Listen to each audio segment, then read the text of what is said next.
हाय एक गे हाय दो गे हाय लेके तीन गे हाय चार गे कहो हाँ एक गे दू गे तीन गे चार गे घरवा में का करबोगे? आज सामान पैक करबोगे, कल बम्बई जाबोगे। अच्छा बम्बई जाबोगे? हाँ बम्बई जाबोगे। तू कुछ कहबोगे? सुनिएगे कहबोगे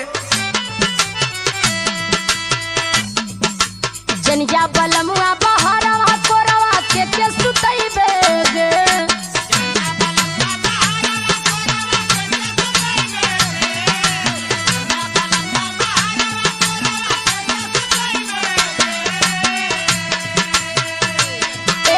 जनिया बलमुआ बहरवा कोरवा के सुतइबेगे।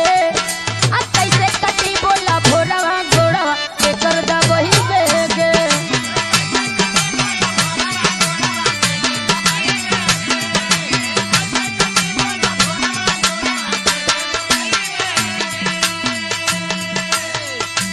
एगो हमहू बात कहबोगे तो से का कहबोगे? जाइब ना धनी बहरवा घरवा कैसे चलइबेगे।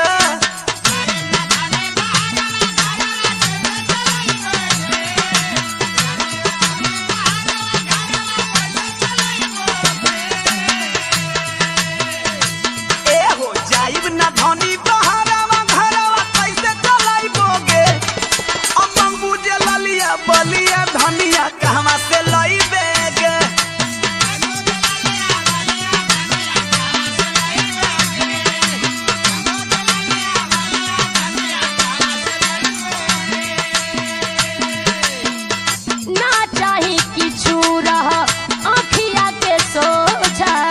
हमसे ढोवाई ना जा वनिया के बोझा।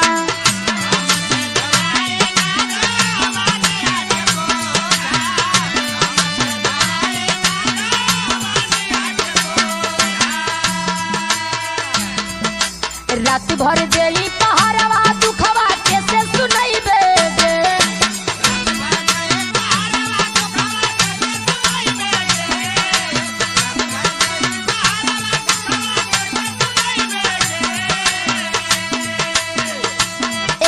रात भर देली पहाड़वा दुखवा कैसे सुनइबेगे। आ कैसे कटी बोला भोरवा घोड़वा के कर दबई बेगे।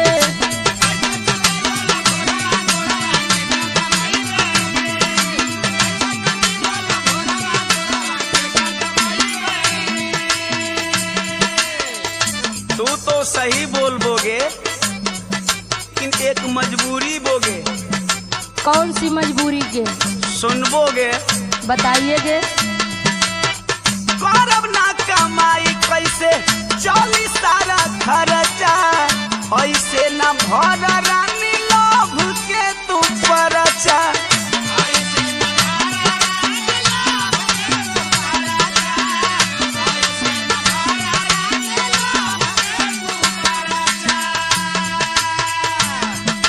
जीवन के इहे सारा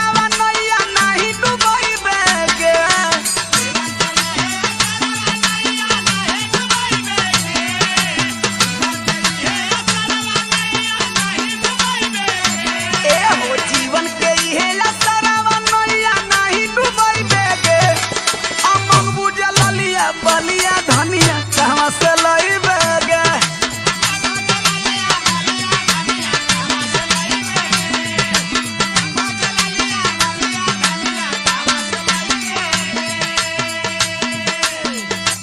मेरी एक बात सुनिएगे। अरे बोलबोगे रानी बोलबोगे, तुमरो ना सुनबोगे तो केकर सुनबोगे। लागी न मनवा सैया सुनीला दीवाना। निक नाही लागी पिया अन्न पानी दाना। अरे टाइम टाइम से खाइबोगे।